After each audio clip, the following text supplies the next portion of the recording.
Welcome to Jumpstart Your Joy. I invite you to join me as we explore what it looks like to choose joy in the messy middle while embracing the inspiration, intention, and action that you can take to find joy in your everyday.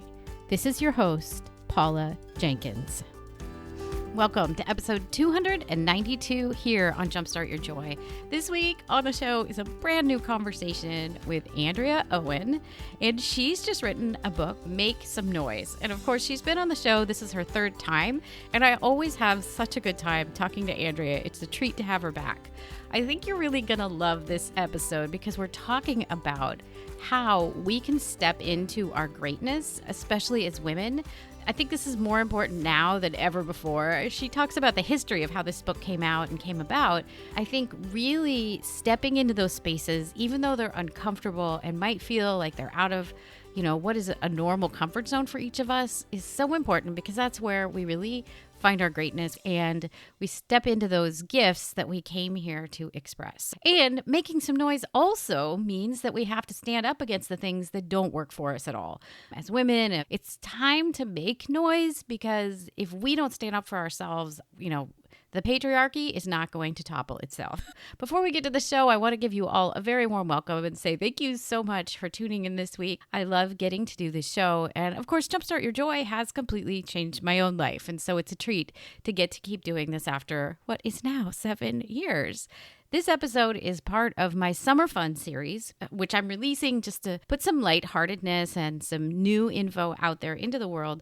And the last episode, 291, was a re-release of the conversation that I had with John McCune, who is of Nitty Gritty Dirt Band. He offered to let me run some brand new music that he is releasing. You can go back, listen to that, and catch some new music from him. And then coming up is season 7, and I will release what the theme is for that pretty soon. If you want to find out more about Jumpstart Your Joy or find the episode notes for this specific episode with Andrea Owen, you can go to the website at jumpstartyourjoy.com/episode 292. And that's where you'll find some links back to the other 2 interviews that I've done with Andrea. All so funny. I just love these conversations so much. And while you're there, you can also find a link to her book, her past books, her website, her podcast. She's got a lot out there. So please check that out over at jumpstartyourjoy.com. And of course, while you're there, you can also check out my book. Yes, I wrote one and it came out in February of this year. Jumpstart Your Joy, Heart-Centered Ways to Find Joy in the Messy Middle, which is, of course, what we're all in at this very moment in time and history. Also excited because I'm going to be talking about that, the content of that book at She Podcasts Live, which is, of course, the podcasting conference, which will be held in October in Scottsdale, Arizona. And I'm really honored to be a speaker there for a second time. So that's all of the info. I'm really excited to talk to Andrea here. I think one of the things that stands out to me about this is, one, she's really speaking into a lot of truths that we all need to grapple with right now, because I know a lot of us feel like we have to play down our greatness, or as Andrea and I talk about, maybe we don't shine too bright because we don't want to do too much, even in the industry that we're in. It feels uncomfortable, especially as women, to get noticed, get big. And so talking about that and why it's important that we try and put aside our discomfort. But I also really love, near the end of the conversation, you'll hear a little bit about internalized misogyny, which is fascinating because I had a really uncomfortable experience with that while playing World of Warcraft this last year. So I can't wait for you to hear all of this. Welcome to the show, Andrea Owen. I think it's your third time on the show. We should just co-host at this point. You and I are so good together. I love us. I love it. I love it. And your brand new book is Make Some Noise. And it is really, so timely, so perfect, and such a treat to read. So thank you for coming back to talk about it. My face already hurts from smiling. I'm so excited to talk to you. That's so funny. There's a lot going on about people who are fed up and have become further fed up probably with the limitations that they see in their lives, especially women.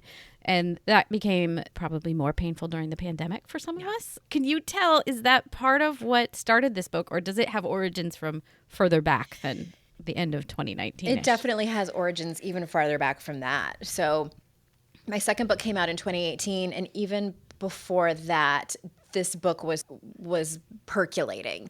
And it was when it kind of lit a fire was in 2017 when the Me Too movement happened. And I know that was interesting. I'm going to use the word interesting for a lot of us. Going into 2018, the Kavanaugh hearing and everything that happened with that. And I just decided, I'm obsessed with the root of the problem. I want things to be efficient. Like, let's just get to the root of the problem so we can find a better solution, a faster solution. And what I recognized was that a lot of, if not all, of the challenges that women were coming to me with, whether it was talking to them at speaking events or my clients or in groups, things like people-pleasing, perfectionism, hiding out and isolating, their negative self-talk. If we look back, a lot of it was rooted in the culture that raised us and shaped us. So for instance, what does it mean to be a good woman or a good mother? We should be selfless and quiet and polite and definitely accommodating. We need to make everyone else comfortable at the sake of our own values and needs and desires. And this bleeds into our appearance and our bodies and so many things. And I'm like, God, I can't not talk about this. Like it's the proverbial elephant in the room. And I also wrote a poem. It was years ago called My Resignation. It was a very impassioned poem, basically about like, I'm done with all of this. It was a bit of a midlife crisis I had writing this poem and just really done adhering to these rules, air quotes. And I got so much feedback from my podcast audience saying things like, I had my partner listen to this poem because you articulated everything I've been angry at and I didn't know how to say it. I cried when I heard you read your poem on your podcast, et cetera. So I knew I was onto something, and that's how it started. I signed the book deal March 2020. So I started writing the book, which was kind of nice because I had something to do. I still had a job, which I'm incredibly grateful for. However, it was complicated with all the stress and anxiety. My mental health completely took a shit, like if I can be so blunt. My kids were home from school. Yeah, so it was quite a wild ride. Somehow I managed to put together 80,000 words, and they liked it and accepted the manuscript, and here we are. It's amazing. Yeah. Well, and it's so this season for me has been, on the podcast, but probably in life as well, but has been all about life in the messy middle. And it's been so applicable for kind of this mess that we found ourselves in. And I feel like, as you said, your book is really getting to the root of it. And it's talking about when we shirk back from our greatness and we are not embracing all of our gifts, and when we're not speaking into, not to sound cheesy, but our truths and owning who we are fully, then we get into this place where we're not doing anybody any favors. And so do you want to explain a little bit what Make Some Noise is about? Before I talk about that, like, this isn't a book it's by no means a feminist theory book. I'm not that smart. Like, and I don't mean to say that to be self-deprecating. It still is women's empowerment and self-help. I did not want this to be a book of complaining. Like, I can't stand that. It's a book of like, hey, I'm pointing out all of this stuff, and here are some solutions so we can do something different if you want to. And it's about, the first two chapters are around taking up space and shining bright or shining too bright. Taking up space is a term that gets thrown around a lot. And so I'm like, what does that actually mean? Just in a nutshell, it is taking up space with your voice, talking about your opinions, asking for what you want, asking for the sale, asking for the raise, asking for what you want in bed, asking for, if you have a partner, maybe more balance of chores around the house, etc. Taking up space with your body. And shining bright is, I hate to say it, but just the cliche of putting yourself out there. And also the fear of outshining others, which a lot of people have, a lot of women have. We are taught that it's better just to kind of, hang back a little bit and definitely don't make others uncomfortable with your shininess. It's so interesting how villainized women tend to be in leadership positions that we see on TV and in movies. Like, I don't know what your role models looked like, but there were not a lot of role models that I had who were portrayed as kind and generous and were also leaders and embraced that leadership. So it's also about asking for everything you want, and it doesn't have to be opportunistic or aggressive behavior. You can ask for what you want and be kind about it. I also talk about money in this book. Of course, I talk about mindset because I can't not talk about mindset. Lots of different things are what I define as making noise. Yeah. And I really loved the part that you mentioned about how we often dim our own light in order not to like upstage someone else in our sphere of influence. And I know that was a big thing, even releasing this show like 7 years ago was, oh my gosh, nobody else in my coach training program was going to have a podcast. Should I even do it? Or should I just keep blogging like everyone else? And thank goodness I released the podcast. I did the thing. But I think there is a lot of fear. And then as things, when you really put your heart into stuff and you start to get bigger, I think that's even sometimes more scary. Like you keep plateauing at different levels. And people around you may not be at that same level. And that needs to be okay. Like we're all going to have special gifts that make us stand out. Exactly. And someone else is going to be great at something that you're not great about. And those types of things, like we can say those to someone to kind of try to help them change their perspective. But for a lot of people, like these are deep, many times like subconscious fears that just evoke a feeling of terror in us. Gay Hendricks writes about this in The Big Leap and how it can be very common if you were a gifted child and you had siblings who were just average. And it can create this family dynamic that makes you feel like you shouldn't be proud of your accomplishments and you should just kind of keep it quiet and stay as small as possible. And, women, in my experience, are uncomfortable talking about our accomplishments and sort of quote unquote bragging. And it's not seen as a positive attribute to do those things. But what I would consider just celebrating your accomplishments, the other person might see that as bragging. So it's all of these sort of ideas that we have adopted. That's what I'm wanting the reader to unlearn. This isn't just about like learn these new tools. It's actually not additional tools in your toolbox. In some ways it is, but it's actually unlearning all of these unconscious and sometimes conscious beliefs that we have about certain things so that we can question them and learn new behaviors and thoughts. Yes. And I love that each section has the unlearning because it gives you the context and the framework to think about, oh yeah, that's why I don't talk about money with other people or that's why I don't really celebrate my wins in a big way in front of other people. Those things all got very learned when I was a kid, and especially the money one. Isn't that interesting? Like, oh no, we don't talk about that. But on the flip side of it, had a mom that was really good with managing money. And so it also taught me that like, okay, women and the mom in the house, all that, you can be the one that knows about the cash flow. And like you can do a good job managing it and be involved with it. So I'm grateful for that piece. One of the things I love that you talk about is intuition. And so often as women, we are told to not really trust the intuition that we have or not talk about it or whatever it is. How do we get back in touch with it? Or maybe what does it feel like when we have an intuitive hit? I think everyone has a story about a time that they ignored their intuition and it fell apart. And something fell apart. They ended up making the wrong decision and they learned the lesson in retrospect. And, I talk to people about that just because people feel it differently. Mostly what a consensus is around intuition is that when people get an intuitive hit or something like, call it whatever you want to call it, it doesn't have a charge around it. Like it doesn't feel positive or negative.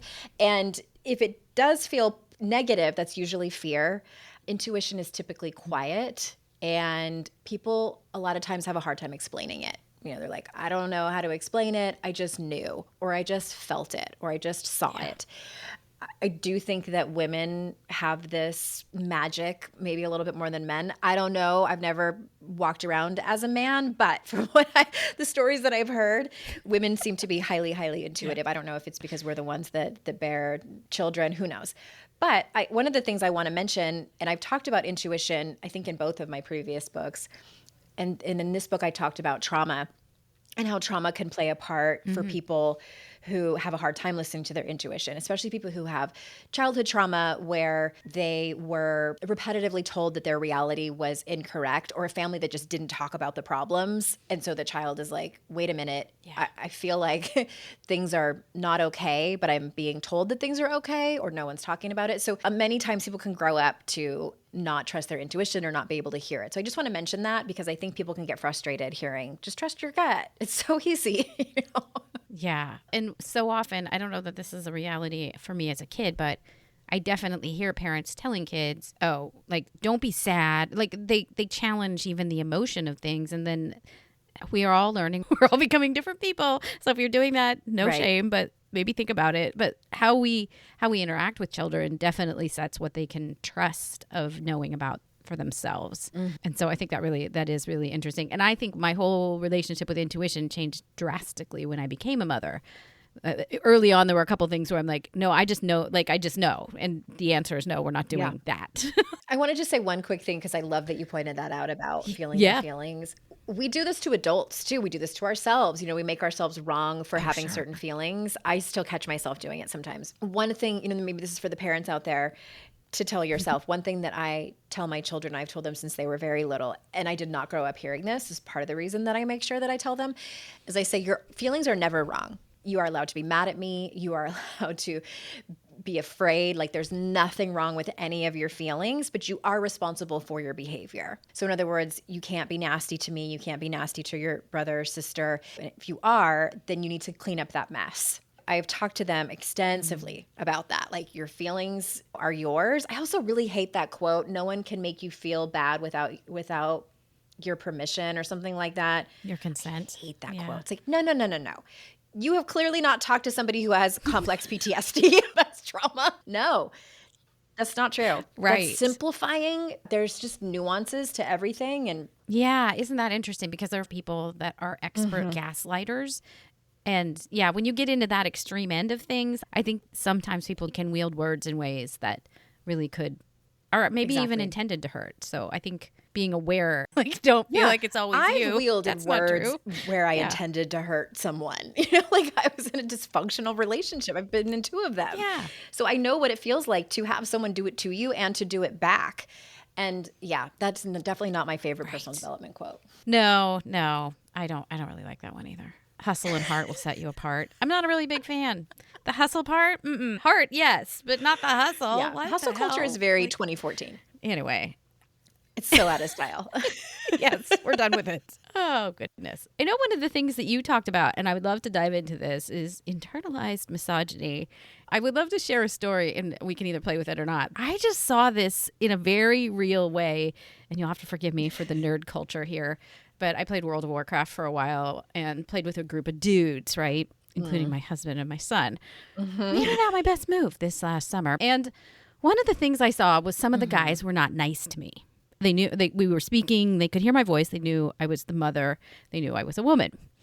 And when I started asking another group of women about the situation, I mean, it was just really rude behavior.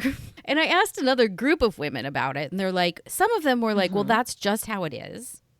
It was very misogynistic. Some of them were like, well, that's just how all the guys are that I play with. What were you expecting? Others were sympathetic, and others were like, yeah, you should leave the group. And so there was this very interesting splice of women. And what I realized were there were some people, especially the ones that said you knew what you'd signed up for, and that's just how it is, and you should almost like get in line with it and play the game with them that way.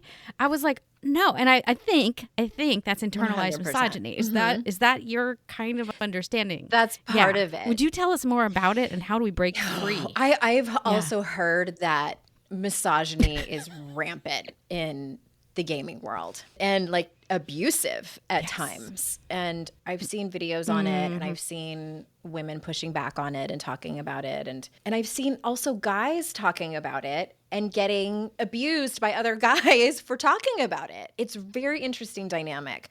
It is. And again, like, this internalized misogyny is something that is a newish topic for me. And so I only wrote about it a little bit in the book. And basically it's women, like you and I, who identify as women, who have our own ways of being misogynistic and sexist and basically falling in line with the system of patriarchy that keeps us down. And it's things like slut shaming is a big one. That's an easy example of internalized misogyny. It's also if you are someone who says like, I don't like being friends with women because they're catty and there's so much drama, that's internalized misogyny. Chronic dieting is another way. So it manifests in all these different ways. And it's also one of those topics where once you see it, you might have that like sinking feeling of like, oh my God, this is like my identity. And I want to tell people like, yeah, welcome. I think it's the vast majority of us, even people who identify as feminists. It's the Kool-Aid that we all drank because there were no other beverages offered. It was the only one. Unless you grew up in a family who was extremely progressive and had therapists who were parents, then you probably have it too. That's just the way things are. We can unpack it and unlearn it. Your story reminds me of when Pamela Anderson was quoted when everything came out with Harvey Weinstein. And she said, well, what were those women expecting going over to his house? And I was just like, oh my God. And I see where she's coming from. Do you know what I mean? It's like, yes, that kind of attitude says, this is just how it is. You know, this is what you get when you're a woman. It's sort of like the trope of if you can't beat them, join them in a lot of ways. It's also a way for women to get closer to power. It's like that proximity to power where, you know, if we shame other women for being bossy or being in leadership positions or for gaming, we join the ranks, if you will, of the most powerful. And it feels like shit. Like once you realize what you're doing, it feels really bad. It does. And it was really disheartening to see that I was trying to stand up for myself. And so I left the game when things got like just hung up on them and said, I'm leaving. Thank you very much. And then a bunch of people were saying, well, you can't handle it. You know, like there was all this shaming going on. And I was like, what is this? But it was super interesting to see a few of the women aligning themselves with the same kind of language. And I know they were at least presenting as men and women in their voices, but they were aligning with exactly what the dudes were saying. Right. And I think that just what you said was what I observed was they were aligning themselves with the power and the leadership that is, and that's kind of generalized and accepted in that world because it was serving them in a way. Like they were still seen as on the inside because they were agreeing with whatever the group in power was, I guess. It was such a fascinating, and I haven't been back. I left. I did not rage quit, but I'm sorry that happened to you. No. Oh, thank you. Well, it's not fair. Like you wanted to play the game and you have every right to go in there and to be treated okay. Thank you. Yes. And every woman who plays does. And so I don't know what the answer is. I feel like that as an industry is a really interesting study in it, but it's also a really hard place because I feel like everyone needs to be able to have their own kind of fun and enjoyment. And so I could also sympathize on one side where like I get it. That wasn't their gameplay. They didn't want to play that way, but I don't want to play their way. So I don't know where the middle ground is. I don't know if that opens up anything around make some noise for you, but. Okay. I feel like you would have been treated differently had you been a boy or a man and wanted to, and did exactly what you did, showing up as yourself and said exactly what you said, you would have been treated differently. I think that the pushback was simply because you're a woman. Yeah, I think so too. And that's what's crappy. Yeah. That whole dynamic is interesting too, because that story made me think of how boys and young men and men are and how they tend to tease each other. I mean, I've had this conversation with my husband, just like the kind of the shit shoveling that they do back and forth and like the razzing that seems to be constant. Yes. And I'm like, God, do you guys ever let up? And he's okay with it. And sometimes I'm like, that would have hurt my feelings. And he's like, no, it's just how we are with each other. It's a dynamic of male friendships. And I was reading about, I don't remember what the exact topic was, but the researcher was talking about how different boys and girls play, and that because of gender roles, and boys are encouraged to roughhouse and tease each other like they do when they're grown-ups, and that teaches them resilience as well as entitlement, which is another conversation for another time. But that teaches them resilience so that they grow up to negotiate a pay raise, so that they grow up to ask for more money in their very first job and things like that. So they were linking it all the way back to that, which is so fascinating how different we treat children because of their gender. That is interesting. There's a lot to unpack there, because I know in your book you also talk about resilience and how women are resilient and how we learn resiliency. And I feel like it ties in, because if we're not, I mean, maybe some of that razzing is not helpful at some level for us, because I have the, It's interesting. I've had the same conversation about my husband and our son. And it's like, ooh, no, I don't want you guys to treat me that way. So now they know, like, we don't play that way with mom, which is good. Thank you for listening. But I think it is kind of interesting, because my level of being all right with it is different. And maybe I don't know. Should I be more resilient? Should I just know? I don't know. Like, it's kind of a great question. I don't know. It is, and I would love to dig into the research more, but my guess is that it perhaps has to do with how we were raised, and that boys, that even, teachers are okay with it around boys, but it might not be as okay with girls, and we're just not taught to do that. It was just not modeled for us. Right. And I think that makes it hard to build resilience, because then we don't always have a good model for it. How do we start to build resilience if that's something that we're coming up against? And the things in general in the rest of our lives, maybe we don't go ask for the raise, or somebody says something unfriendly at work. Like, how do we do that? Some of it is emotional intelligence. I mean, we could have a whole hour-long conversation about resilience. And some of it's emotional intelligence, things like, I love Brene Brown's research around the brain science that says that human brains love stories, and they also love the ending to the story. And what ends up happening is that something happens in our life, and maybe your husband comes home and you say hi, and he just kind of grunts. And this is the term jumping to conclusions. Like, we make up a story that he's mad at us. Like, I will go down the path of, like, oh my God, he's going to divorce me. Like, he has divorce papers in his car and he's going to bring them. That's the path I go down. So what happens is our brains love to come to conclusions to stories, and the reward center goes off and lights up in our brain when we make up a story, and the brain does not care if that story is right or wrong. Doesn't care if it's true or false. It just has an ending, and that's where we get in trouble, quote unquote, where we make up stories that probably aren't true, conspiracies and confabulations, and it can be a complete mess. So it's that awareness, and you probably won't ever stop doing it. It's just that awareness that you're doing it so that you can question the conclusion that you came to, et cetera. I also love Carol Dweck's work around fixed versus growth mindset. And to bottom line that, it's just, knowing that you can bounce back, knowing that you will end up with more confidence once you get through this failure and it is very much behind you. Like, it's mindset like that that can help you gain more resilience, instead of just thinking like you're doomed to fail and everything sucks. Yeah. Well, and I don't even know where I've read this, but the human brain is often wired to look for the negative ending and know the negativity bias of it. And so knowing that, I'm sure this fits into joy in some delightful way, but how can we make room for a positive ending? And if we know that we're just trying to resolve to an ending because that's what our brain wants to do, how can we decide there could be a positive outcome instead of, oh, he's got divorce papers in his car? Right. Yeah. It's so interesting. Like, there's a book called The How of Happiness, and I cannot remember the author's name. And they did research about people's happiness set point. And they did find that some people just naturally are more positive than others. I'm sure you've met people who tend to be negative Nellies. They're pessimists.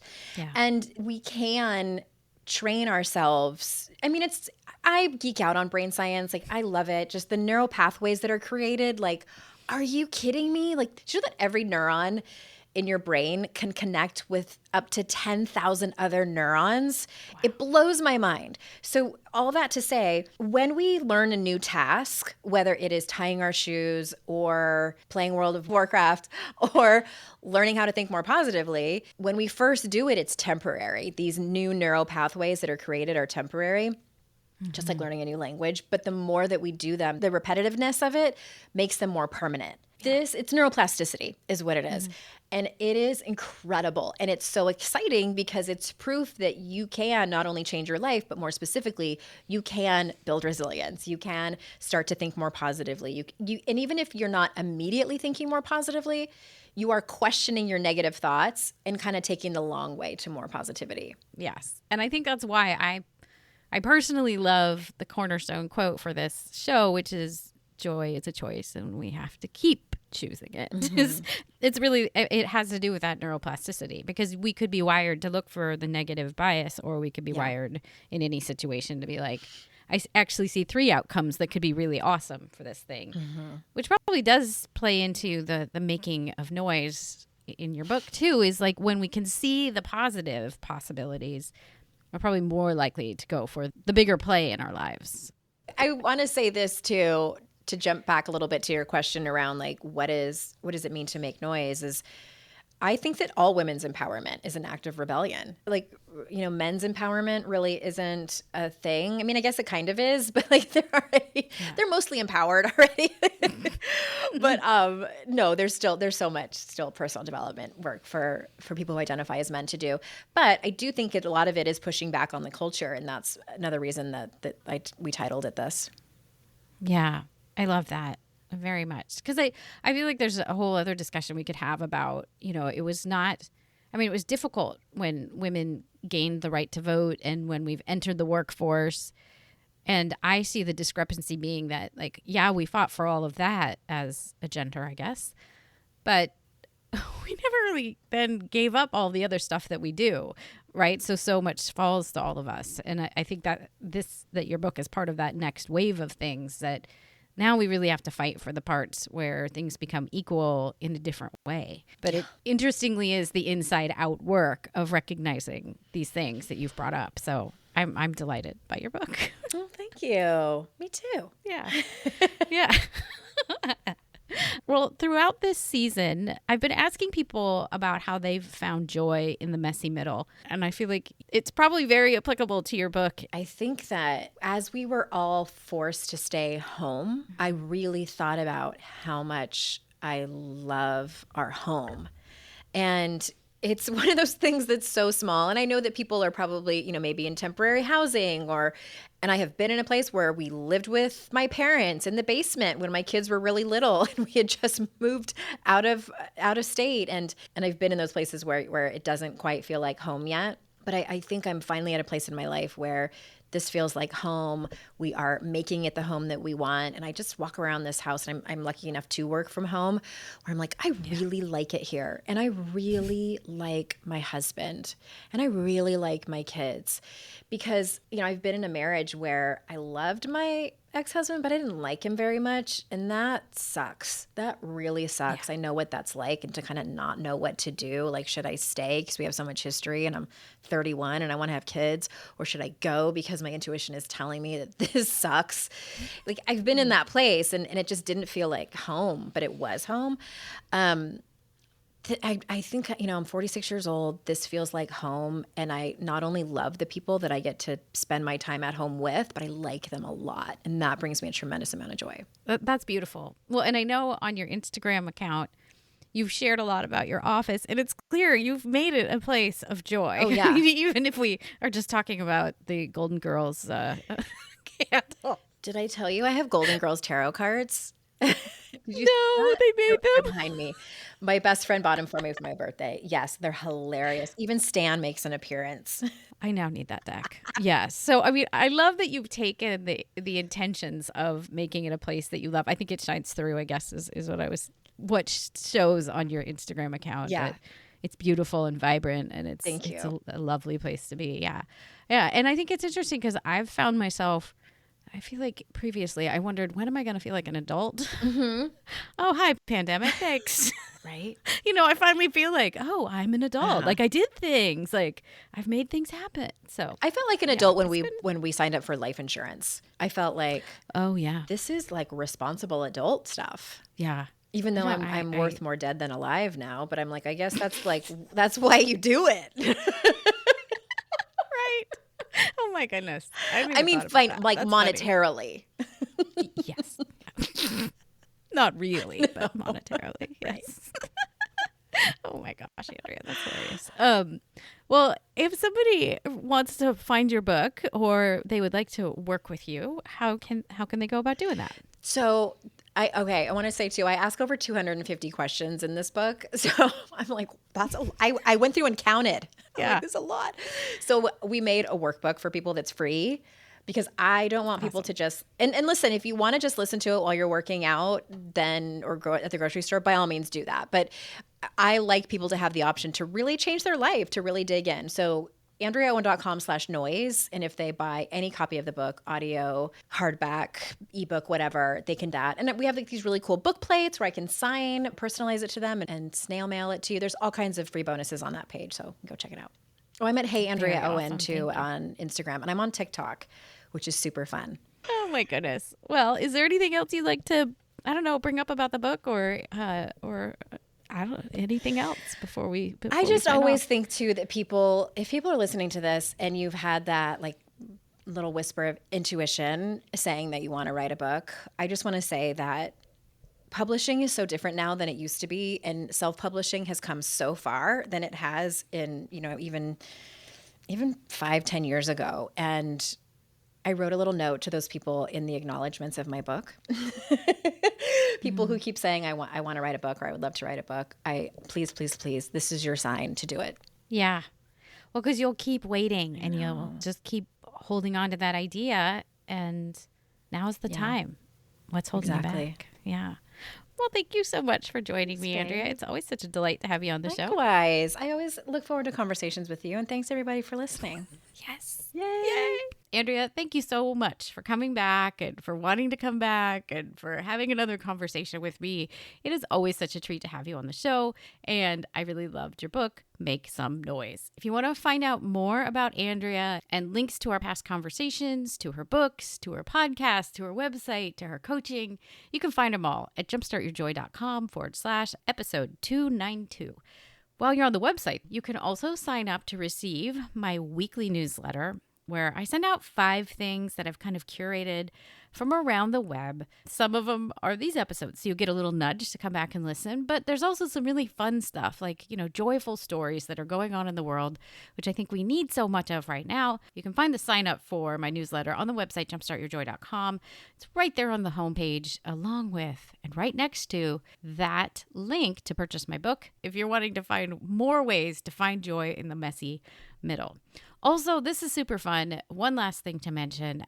If you are local to the San Francisco Bay Area and you want to join me for a labyrinth walk, I'm going to be leading one at San Damiano, which is a retreat center in Danville, California.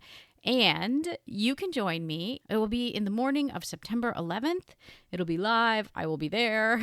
I'm going to lead you in a labyrinth walk, which is so fun. And it's one of my favorite things. So I hope you'll come on out. And then next week on the show, we're going back into the Summer Fun series, and it's kind of a mystery. I hope you'll come on back to see who we're playing with next. And until then, I hope that your days are filled with so much joy.